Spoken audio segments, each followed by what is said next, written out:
Bapak Kasih Dimas Islam Kabupaten Bandung. Selanjutnya merupakan pemateri kedua. Ya. Oh ya. Biar semangat semuanya. Tepuk tangan untuk pemateri pertama. Ya, terima kasih.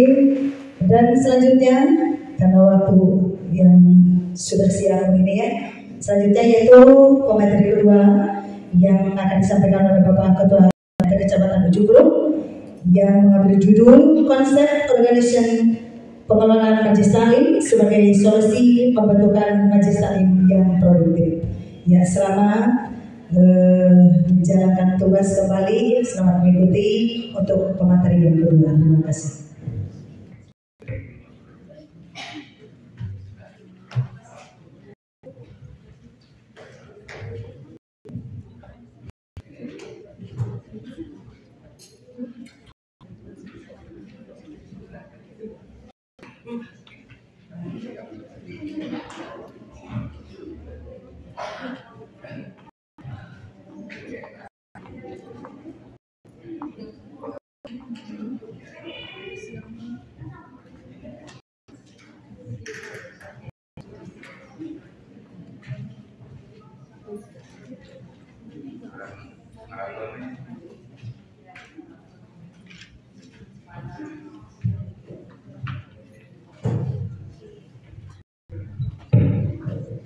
Bismillah, Assalamualaikum warahmatullahi wabarakatuh.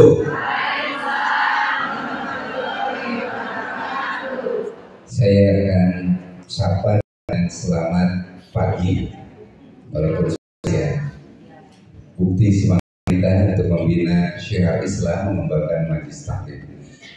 Ibu jawab, saya sapa selamat pagi. Ibu jawab 3 kali sambil berdiri dan memberikan semangat. Selamat pagi, pagi. Ya, kedudukan.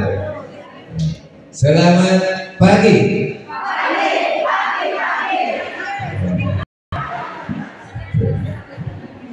Ya.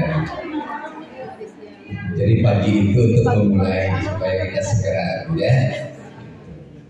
Waktunya siang, tapi semangatnya harus pagi.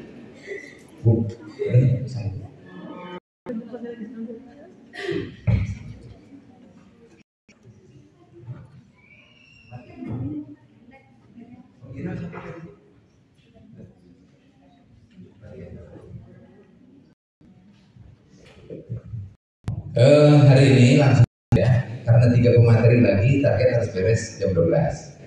Jadi nanti materi 1, materi 2, materi 3, materi 4. Ibu yang bisa main filenya nanti akan dikirim di grup. Dan bagi ibu yang namanya belum masuk di grup, ada nomor HP nggak? Kondisi ibu akan diupdate di grup Kominfo KKMT. Ya, jadi peserta pelatihan nanti otomatis sama admin akan dimasukkan di grup Kominfo KKMT. Dan nanti ibu silakan update ya, copy paste apa-apa ya, bisa dikasih untuk umum materi hari ini. Siap Bu, materi hari ini atau materi kedua rada digerakkan. Tadinya banyak pembahasan masalah teknis, tetapi waktunya tidak akan cukup dan saya buat materi ini untuk 2 jam pelajaran. Jadi bisa disajikan 90 menit, sejam setengah Bu. Akhirnya akan disajikan pada waktu kurang lebih 20 menit. Nah, apa konsep organisasi dalam pengolahan Majelis Taklim menurut sebagai solusi pembentukan Majelis Taklim produktif. Nah, kenapa saya ambil tema itu? Kita tidak aneh dengan taklim karena itu bagian dari hidup kita. Tetapi yang paling penting bagi kita adalah membangun sebuah majelis ini menjadi produktif. Bukan hanya sebagai amalia untuk menggugurkan kewajiban. Asal naos we, asal hadir we, asal aya we, ujungna asal. Dan dipastikan produknya pun akan asal-asalan. Penting mah kapondang kaca lamun aya syukuran. Ini produknya hanya itu. Ketika diabenkeun, ilmunya dibuka, kosong. Nah, artinya majelis taklimnya kurang produktif. Maka solusinya adalah majelis taklim tersebut harus diorganisasi. Artinya harus diolah, harus dikelola dengan menggunakan manajemen. Tanpa diolah jangan harap majelis taklim akan berubah. Tingung kuat mungkin kamu kuat, baheula tapi kayeuna majelis eta teh kitu-kitu ditambah dari pengurus seperti tadi yang disampaikan oleh Pak Kasih tamsil di akhir ya itu udah tiba-tiba lagi emak saling mahiru pokoknya mau dibikin bantu. Maka proses reorganisasinya tidak berjalan ketika emak maut majelis taklim berubah maut bangkrut. Itu majelis taklim yang tidak produktif yang menjadi ya. Konsep awalnya, kenapa harus produktif? Tadi saya di awal membacakan salah satu ayat dalam Al-Quran, Al-Araf 95. A'udzubillahi minasyaitonir rajim. Walau anna ahlal qura amanu wattaqau lafatahna 'alaihim barakatin minas sama'i wal ardh walakin kadzabu fa'akhadnahum bima kanu yaksibun. Janji Allah, ya 96 ya.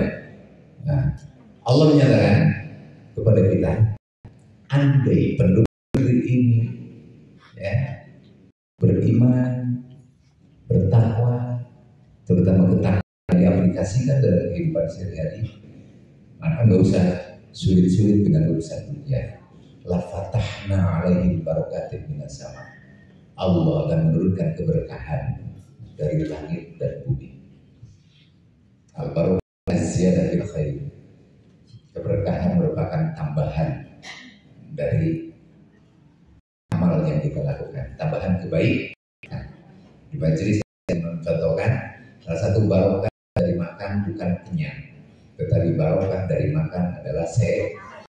Karena banyak makan terus-terusan tapi malah rutin pikirin terus. Artinya makan yang tidak mengandung unsur barokah. Mudah tahu. Walakin kadzabu fa'akhadnahum bima kanu yaksibun. Tapi pada kenyataannya orang ini banyak mendustakan. Abu bodoh apa-apaan, Abu bodoh batu kan dia tidak sadar mendustai Allah. Maka fa'akhadnahum. Nikmatnya, kebarokahannya kami cabut. Allah nyatakan seperti itu. Apa yang menjadi penyebabnya? Maka kembali pada runutan awal, ya. Penyebabnya adalah nilai ketakwaan ahlal qura. Jadi tingkat ketakwaan penduduknya yang tidak muncul di hadapan tatanan umum. Itu maka solusinya adalah harus dibangun kembali tatanan ketakwaan yang ada di tingkat masyarakat. Bukan hanya bersifat individu, karena bahasanya ahlal qura. Betul. Bahasa Al-Qur'annya ahlal qura. Kalau ahlal qura itu satu orang atau banyak?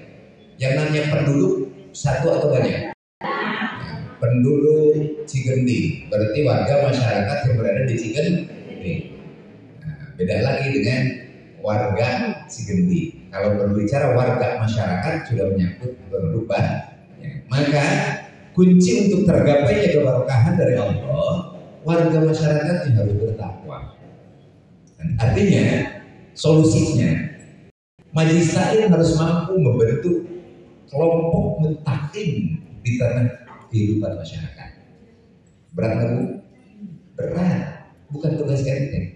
Jadi bukan hanya ngaji, bawa Quran, bawa kitab, bawa Quran, bawa kitab, yang punya lamar, banyak pengantuur, bukan hanya cukup dari itu. Tidak berarti melemahkan itu. Ya, dan dari cara tidak apa-apa. Tetapi jangan hanya itu, ya, jangan hanya itu yang dijadikan amaliyah rutinitas di majelis taklim. Harus mampu maju beberapa langkah sehingga menjadi majelis taklim produktif. Ya, kita mau judulnya next step nih enggak. Nah ini ya, ini yang saya kutip Al-Qurannya, dan nanti Ibu bisa Harus cek di sini lepas ayatnya. Yang kedua, apa sih sebetulnya majelis taklim? Ini ada apa definisi majelis taklim? Saya ambil kutipan dari dua. Yang pertama ada yang terdahulu. Nah, nanti PP-nya ada PP 55 tahun 2007 ya, pasal 23 yang tadi di awal saya sampaikan. Nah,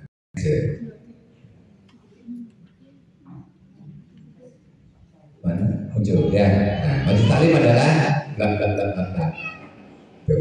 yang terbaru ya. Berikutnya versi KMA nomor 29 tahun 2019. Maaf sedikit Bu, majelis taklim para ketua sudah punya belum KMA 29 tahun 2019? Belum. Ya nanti sekalian Ibu bisa copy ya, tapi wayahnya nge-print ulama. Print masing-masing dibuka dibaca, karena itu adalah kekuatan Ibu, kekuatan kita semua. Ya. Keputusan Menteri Agama KMA, keputusan Menteri Agama nomor 29 tahun 2019. Apa yang disebut dengan majelis taklim menurut pemerintah? Majelis taklim adalah lembaga atau kelompok masyarakat yang menjalankan pendidikan keagamaan Islam sebagai sarana dakwah Islam. Nah, yang digarisbawahi adalah kalimat lembaganya. Lembaga apa Bu? Institusi yang menyelenggarakan kegiatan. Artinya kegiatan individu. Ini adalah kegiatan umat, ya, yang dibuat dengan adanya penamaan didasari dengan perkuat dengan payung hukum yang ada di NKRI. Itu. Kalau seperti paham itu nanti Bu teliti lagi. Majelis taklim apa yang harus ada? Satu pengurus. Kedepannya tidak boleh ada majelis taklim sama pengurus abdi wesa sarana dasami itu ya dasami sadayana. Jangan begitu. Harus ada perwakilan orang-orang yang siap menjadi pengurus. Minimal ada ketua, ada sekretaris, ada bendahara. Nah, itu nanti termaktub di bab 3 pasal 11. Nah, itu harus seperti itu. Kalau mau disebut majelis taklim. Yang kedua ada ustaz atau ustazah yang dalam bahasa majelis taklim disebut dengan mu'allim. Ya, mu'allim, ada pendidik. Nah, yang ketiga bukan hanya pendidikannya saja, tapi harus ada jamaahnya. Ya, yang keempat harus ada tempatnya. Yang kelima harus ada materi kegiatan, materi pembelajaran. Nah itu hal yang penting ya untuk difahami. Ibu majelis taklim ini harus unsur ini harus ada. Jangan sampai salah satu itu tidak ada. Dan yakin untuk ujung tidak ada. Dan nanti bisa dibaca lebih rinci di KMA. Selanjutnya balik tadi karena bahasanya walau ahlul qura, maka ahlul qura adalah manusia. Ya, tidak termasuk hewan karena ada bahasa ittaqaunya di sana. Maka yang harus dibina adalah manusia supaya jadi manusia yang Islam, memiliki potensi berpikir ke arah yang lebih baik. Apa saja? Pertama islahul aqaid, akidahnya lurus, tidak menduakan Allah, ya tidak pernah menganggap enteng dengan Allah.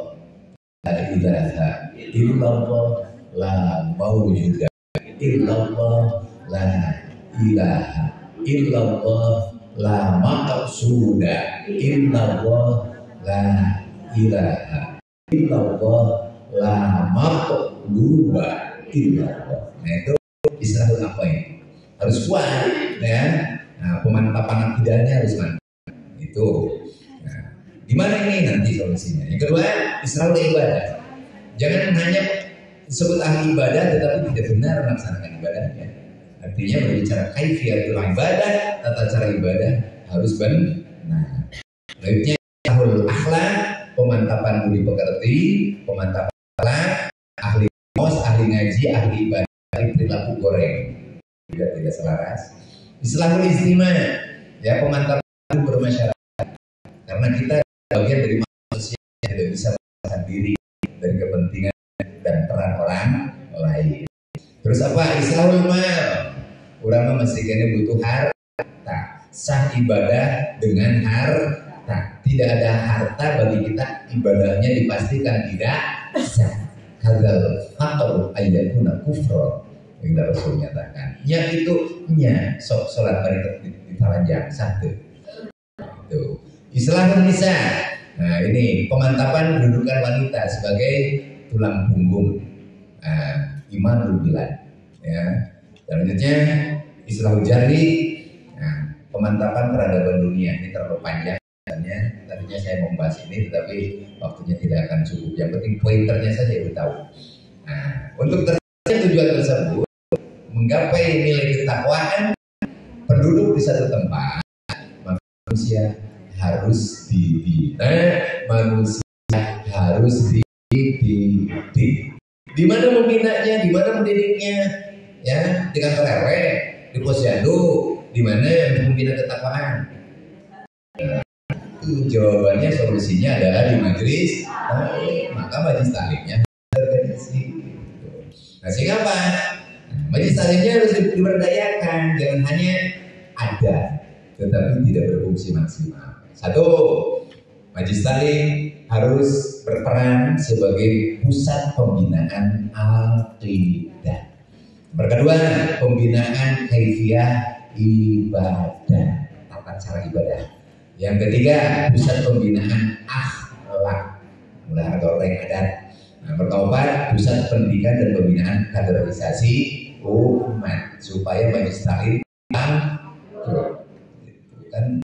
masa depan saya majelis taklim bangkrut, di merger sama wajar itu atau naon tidak ada generasi nanti merangkap di dia. Majelis taklim hikmah ketuanya ceijah.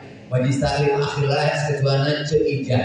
Majelis taklim nurul hidayah ketuanya ceijah. Nah ceijah meneliti dia hanya jadi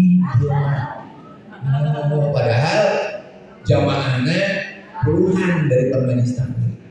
Pertanyaan, apakah memang tidak ada orang?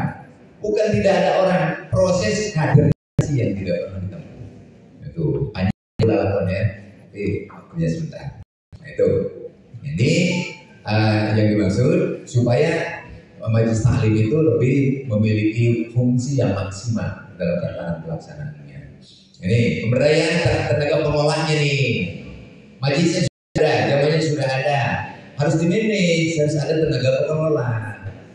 Apa kuncinya? Satu, memperkokoh komitmen. Mau dibawa kemana majelis taklim? Mau dipajukan, mau dipulurkan. Kalau mau dipajukan, dipasang ban. Gitu. Buat komitmennya sebagai wujud komitmen bersama. Maka nanti dalam terusan pelatihan, bukti komitmen bersama majelis taklim dituangkan dalam ADART. Nah, nanti ada pembinaan khusus untuk penyusunan ADART. Tuangkan di sana. Jadi pemilihan nah, pemilihan pada sabar tahun sekali. Nah, sekali jabatan sabar di tahun teh sabar jabatan. Dibuat komitmen. Jika padahal tidak membuat komitmen, tidak akan terjadi kericuhan. Ulang dibuat komitmennya pemilihan ditetapkan, tetapi batasan ditetapkan ketika habis masa jabatan, ya, habis masa jabatan kelimpungan, gitu. Tidak ada patokan, maka harus dibuat komitmen. Nomor kedua, merubah paradigma. Itu tadi, jangan hanya menjadi sebuah pelaksanaan kegiatan tinggal uang memikir kalau uang penting itu patihah yang diajarkan deh. Kira amma ya tasaluna. Nah, jadi harus ada nuansa dinamis di majelis taklim. Yang ketiga, meningkatkan pengetahuan dan keterampilan. Taklim yang sekarang yang dikawal oleh KKMT, insyaallah bukan hanya untuk ngaji di masjid, tetapi harapannya majelis taklim ke depan harus mampu ngaji diri. Ngaji dirinya lebih penting, kan gitu. Nah, dakwahnya bukan hanya dakwah bil lisan, tetapi harapannya nanti ada dakwah bil itu. Dan yang keempat adalah membangun kerjasama atau kemitraan. Jangan merasa pang jago nek, jangan merasa pang maju nek. Wah, tapi berarti kalau lagi stop diri kelurahan di pang hadena, mulai keterangan majelis taklim alatif misalkan, mereka aja sebutan mereka kasih gitu. Tapi mereka alatif yang berketingkat kecamatan, jago kandang teh ini. Ditambah kita atau apa pun itu jam 6 ribuan gitu dan merasa jago ketika jamaahnya jumlahnya 20 orang gitu. Jadi jangan merasa jago di kandang sendiri, bukalah kemitraan gitu. Jangan menutup diri mah sebenarnya kurung atau gatokeun, mun tos gurung gatokeun bukan gurung teu nya, paeh teu. Ini kan sok rumput. Nah, rumput ditutupan ku atok. Eta teh paeh teu remang teu. Ku kuning-kuningan gitu. Wawas kuning mahal hargana. Gitu. Makanya solusinya adalah harus ya mengadakan kaderisasi, membentuk tenaga pengelola yang amanah dan profesional. Melalui apa? Melalui penerapan manajemen. Nah, jadi kudu dilatih dididik seperti ini. Ari hoyong-hoyong pintar, hoyong-hoyong mampu, tetapi tidak pernah berusaha, tidak pernah berupaya. Diajar dari kandungan Al-Qur'annya saja, hanya lafziah-lafziahnya saja. Penerapan manajemennya tidak pernah dipelajari. Nah, terus gimana? Nah, pemberdayaan salim apa saja yang penting? Taris data jamaah itu sudah ada, analisa data kebutuhan jamaah, bukunya sudah ada, fasilitas kebutuhan jamaah ada dalam bentuk agenda itu di sana ada penjabarannya. Terus sertakan seluruh potensi jamaah. Hati-hati. Sertakan potensi seluruh jamaah. Terlepas dari kekurangan dan kelebihan sebagai manusia. Kalau iman segala ece, ya ketua ece, kelaris, punya lagu sama. Abdi wentos, keuangan, bendahara, ya ada besi kumah, sudah kumahnya itu ece. Jadi ketua bendahara dirangkap ece. Jadi itu nama jaga keuangan. Dia sudah melakukan, ya apa? Penghancuran secara bertahap terhadap organisasi yang sedang dikembangkan. Badan melukut lakoni sampai pinana ece. Vokalisnya saha? Nuna bol kecerahan. Itu saya sorangan dalam organisasi. Gitu. Jadi potensi zamannya tidak pernah kembangkan. Ya. Arawis ramai, kasidah ramai, berbagi mudah. Kan ayo kerja. Ibu ayahnya ingin lu sorangan rame lah. Tapi lu kira di tangga hijikan di rumah ya kan tertutup santup jadi tertutup tuh. Nah, tapi dia dengan yang lain, tapi dia kecerai jadi ramai. Itu adalah potensi yang bisa. Itu, ya mau bentar, udah sudah bukan saatnya lagi, ya. Itu, membuka diri. Nah, potensi jamaah. Terus tentukan skala prioritas. Buat program dulu yang kira-kira lebih bermanfaat. Nah, ulang sebelum program tetapi tidak ada yang terlaksana satupun. Atau tidak memiliki program sama sekali. Poin sudah bersama dan tadi ada kesorangan mah itu dia mah. Itu. Maka kita sama-sama pecahkan itu. Nah, terus yang paling penting yang ke-6, sampaikan secara berkala dan terbuka apapun yang terjadi, apapun yang diolah, apapun yang dikelola di majelis tersebut kepada jamaah. Laporan keuangan lamun minus kata ibu-ibu benternya kas urang teh ngetos punten atuh kumahnya infak teh lah lanjut deui kada kasna geus mini ada aya kasna adul mah tadi umumkeun gitu terang-terang kayak piknik terang-terang buat perang terang-terang naon ternyata uang yang dipergunakan dari uang kas tanpa mengetahui jamaah pas naruskeun jamaah buka terang gitu jadi adanya keterbukaan walaupun terbuka itu sanes sedikit sekali lagi terbuka itu bukan boleh tetapi simpan sesuai aturan itu maka solusinya ketika ini ditempuh akan mendapatkan kepercayaan dari umat. Ketika ini tidak ditempuh, poin-poin tadi yang tidak ditempuh, ya, tadi saya sebelumnya. Nah, ketika poin-poin tidak ditempuh, next satu. Nah, jangan harap jamaah akan percaya dan jangan harap majelis taklim akan berkembang. Bakal seperti itu dan seperti itu. Nah, itu materi kedua dan nanti bisa kita sharing ya pada saat berikutnya karena kalau dibahas sekali lagi ini untuk 90 menit jam pelajaran saya buat materinya. Nah, saja terima kasih bermanfaat dan lanjut saja maraton ke materi ketiga. Nah, yang akan disampaikan oleh Ibu Dr. Haja Dimas. Ya. Dan nanti terakhir Ibu akan praktek pola administrasi oleh Ibu Nia. Itu mana Bu Haja Dimas.